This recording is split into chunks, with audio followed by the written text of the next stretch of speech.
اس وقت مسجد نبوی کا یہ خوبصورت منظر اور یہاں سے آپ کو رسول خدا صلی اللہ علیہ وسلم کا گنبد بھی نظر آئے گا۔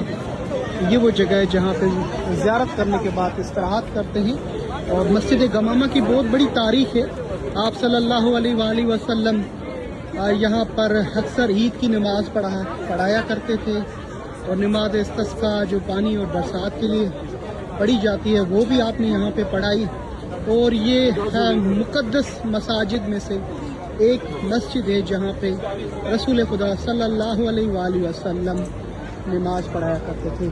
مسجد گمامہ کی طرف سے اکثر مقیم ہوتے ہیں، ہم ہوٹل لیتے ہیں، اور رات کے ٹائم پہ جو مدینہ منورہ کا یہ منظر ہے آپ کے سامنے، میری دعا ہے ہر ان مومنین مومنات کے لیے جنہوں نے مجھے دعاؤں کے لیے کہا، میں ان سب کے لیے دعا گو ہوں۔ اللہ پاک آپ سب کو رسول اکرم صلی اللہ علیہ وآلہ وسلم خاتم النبیین کی زیارت نصیب کرے۔ عبداللہ اور عبدالکریم، اچھا دن گزرا، فرسٹ جمعے کا دن ہی مجھے یہاں پہ نصیب ہوا آنا۔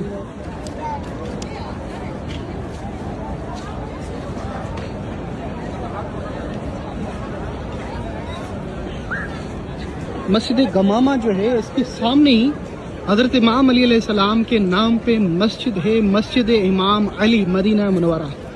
تو یہاں پہ ضرور مسجد نبی میں نماز پڑھنے کے بعد یہاں پہ بھی آئیں اور کوشش کریں یہاں پہ بھی نماز پڑھیں۔ حضرت امام علی مشکل کشا شیر خدا کے نام سے یہ مسجد ہے۔ ماشاءاللہ ماشاءاللہ، سبحان اللہ، نعرہ حیدری یا علی یا علی۔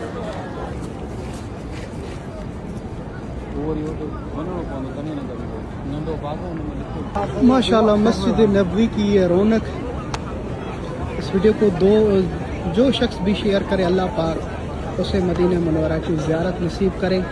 سال کا آخری جمعہ ہے 2025 کا، مسجد نبی میں موجود ہوں۔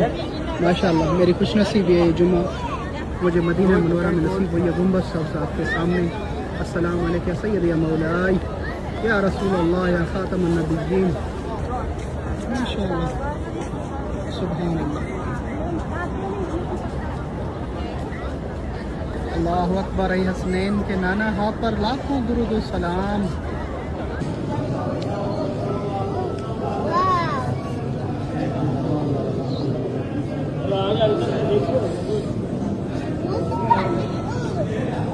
ختم ہو گئی